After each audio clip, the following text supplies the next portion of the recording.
Hepinize merhabalar arkadaşlar. Yalı Çapkını'nın 83. bölümüyle ilgili çok önemli yeni ihtimaller var. Evet, Seyran ve Ferit'in kavuşamamasıyla alakalı. Daha doğrusu Seyran'la Ferit arasında olayların çok iyi gitmemesi konusunda yeni gelişmeler var. Hemen aktaracağım. Sadece şu anda bir set görüntüleri var. Bir 2 dakikalık set görüntümüz var. Onları aktaracağım. Ardından konuya geçeceğim. Sadece abone olup videoyu da beğenmeyi unutmayınız. Seyran ve Ferit ayrılmasın, barışsın diyenler, tekrar beraber olsun diyenler, dizide en az 150-200 beğeni bekliyoruz. Sizlerden ricamız budur. Hadi hemen videomuza geçelim arkadaşlar. Şu anda ekranda gördüğünüz görüntüler Yalı'nın setinden gelen görüntüler. Yalı'nın setinde Afra Saraçoğlu, yani dizideki adıyla Seyran, köpeği Nagiş'i daha doğrusu tuvaletini yaptırırken Yalı'da bu şekilde görüntülendi. Yalı'dan çıkıyordu ve Yalı'daki setinin bittiği bildirildi ve biterken köpeğiyle beraber çıktı. Hatta bir fotoğraf da paylaştı bu arada Afra Saraçoğlu. Zaten o fotoğrafı da biliyoruz.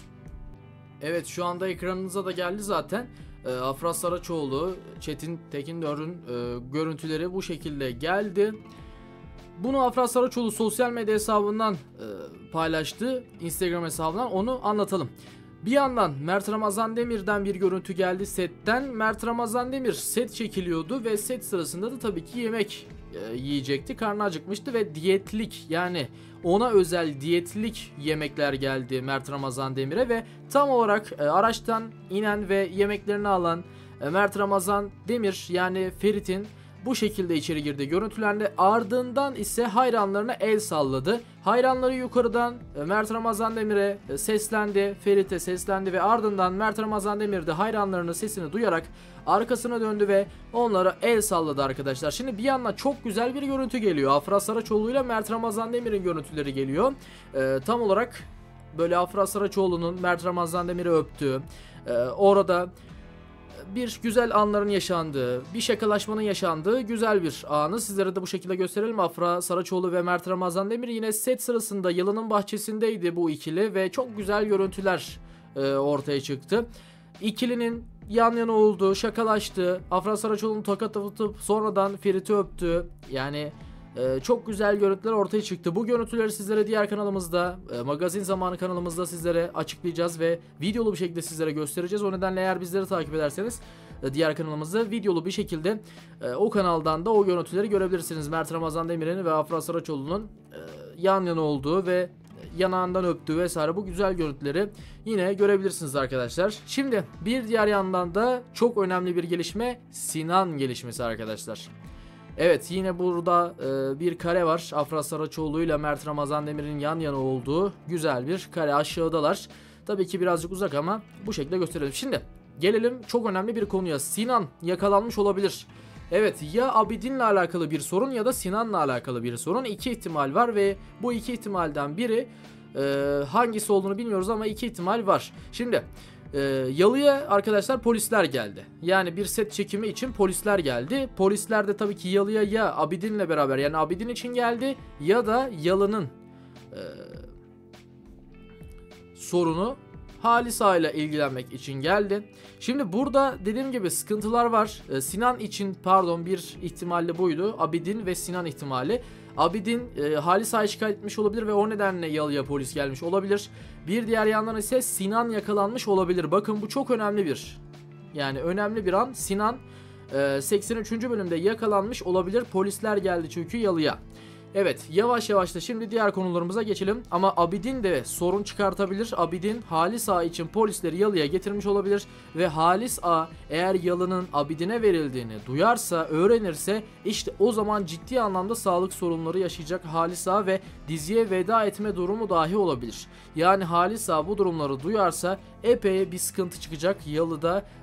Yalı'nın Abidin'in üzerine değil ama en azından eşi Sunan'ın üzerine olduğunu duyduğunda yine epey büyük sıkıntılar çıkacak. Şimdi Abidin Yalı meselesi ilerleyecek ve bununla ilgili yeni sorunlar çıkıp büyüyecek. Esme'nin çocuğu doğmayabilir arkadaşlar. Yalı Çapkını'nın ilerleyen bölümlerinde, 83'te demiyorum ama ilerleyen bölümlerinde bir diğer önemli gelişme ise Esme'nin çocuğu. Yani Afra Saraçoğlu, daha doğrusu dizide Seyran karakterinin kardeşi doğmayabilir arkadaşlar. Seyran karakterinin kardeşi olmayabilir. Esmen'in çocuğu doğum esnasında diziye veda edebilir. Yani hiç doğmadan diziye dahil olmayabilir. Hiç doğmayabilir. Muhtemelen de öyle olacak gibi duruyor. Esmen'in çocuğu olmayacak sanırız. Buna birlikte Seyran Ferit, evet, ilişkisi aslında en önemli gelişmelerden biri bu. Siz zaten bunu istiyordunuz.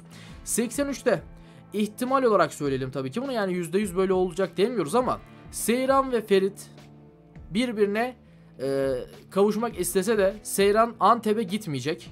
Ama şöyle bir ihtimal var, Seyran Antep'e gitmese de bu süreçte yani Seyran evde kalmaya devam edecek. Olaylar değişmeyecek, Seyran evde kalmaya devam edecek ve Ferit kararını halen daha 83. bölümde vermeyecek arkadaşlar. Yani bir ihtimal de bu. En yüksek ihtimal Seyran'la Ferit'in tekrardan bir araya geleceği ihtimali, onu söyleyelim. Ama bu gelişmede yeni çıktı. Bu gelişmede yeni söylendi. Seyran Antep'e gitmese de Ferit'le halen daha aynı evde kalmaya devam edecek ama Ferit de kararını veremeyecek. Ve Diyar da bunu kabullenecek. Halen daha dizi bu şekilde devam etmeye devam edecek diyor birçok kişi ve ihtimal de bu. Yani bu düşük bir ihtimal ama olma ihtimali de var arkadaşlar. Seyran'ın Antep'e gitmeyip Yalı'da kalma ihtimali bulunuyor. Yani illa Antep'e gitmediği için Ferit'le beraber olacak anlamına gelmiyor. Ferit de Diyar'dan vazgeçecek anlamına gelmiyor. Her ikili de Yalı'da kalmaya devam edebilir ama Ferit kararını da vermeyebilir arkadaşlar bu süreçte. Şimdi İlerleyen bölümlerde, yani 83'te değil ama daha da ilerleyen bölümlerde Seyran'la Ferit evlenecek arkadaşlar. Evet, bu önemli bir gelişme ve olacak bir gelişme. Seyran'la Ferit evlenecek ve çocukları olacak. Seyran hamile kalacak ve çocukları olacak. Halisa bunları görür mü görmez mi bilmiyoruz. Çünkü birazcık ilerleyen bölümlerde olacak. Halisa diziye veda etmezse bunları görecek arkadaşlar. Şimdi bir yandan Betül ile Orhan meselesi var. Betül ile Orhan meselesi epey büyüyecek arkadaşlar. Yani Betül olayları bayağı bir büyütecek. Olaylar bayağı bir sıkıntıya girecek ve Orhan meselesi de yine bu süreçte büyümeye devam edecek. Betül ile Orhan arasında epey büyük kavgalar ve sıkıntılar yaşanacak arkadaşlar bu süreçte. Şimdi Halisa Yalı'nın verildiğini duyduğunda sağlık sorunları yine kötüleşecek. Dediğim gibi o nedenle Halisa'nın önümüzdeki bölümlerde belki diziye veda etme durumları olabilir. Yani böyle bir şey olacak demiyoruz ama hani olabilir. Ve ilerleyen bölümlerde şundan emin olabilirsiniz ki yeni karakterler diziye dahil olacak. Yani diziye yeni oyuncular girecek, yeni karakterler diziye dahil olarak dizi daha farklı bir hal alacak. Seyran'la Ferit muhtemelen artık evlenmeye başlayacak ve Diyar vesaire diziden çıkacak, Sinan da diziden çıkacak ama diziye de yeni karakterler dahil olacak arkadaşlar. Özellikle Aralık ayına doğru, Aralık ayının sonunda diziye yeni karakterlerin zaten dahil rahatlıkla yine görebilirsiniz. Seyran ve Ferit 83. bölümde dediğimiz gibi gayet güzel bir şekilde aşkları ilerlemeye devam edecek. Belki Ferit tam olarak halen daha kararını veremez ama bundan emin olabilirsiniz. Seyran ve Ferit beraber olacak arkadaşlar. 83. bölüm sonuna doğru da bunu görebiliriz yine tekrardan. Videomuzun yavaştan sonuna geldik. Sizleri de bilgilendirdiğimizi düşünüyoruz. Umarız memnun kalmışsınızdır. Yeni gelişmeleri ve bu süreçteki olayları aktarmaya sizlere devam edeceğim. Sizlerden ricam abone olmayı ve aynı zamanda videoyu da beğenmeyi unutmayınız. Kendinize çok iyi bakın. Sağlıcakla kalın. İleriki videolarımızda görüşmek üzere arkadaşlar. Magazin Zamanı kanalını da takip etmeyi unutmayınız.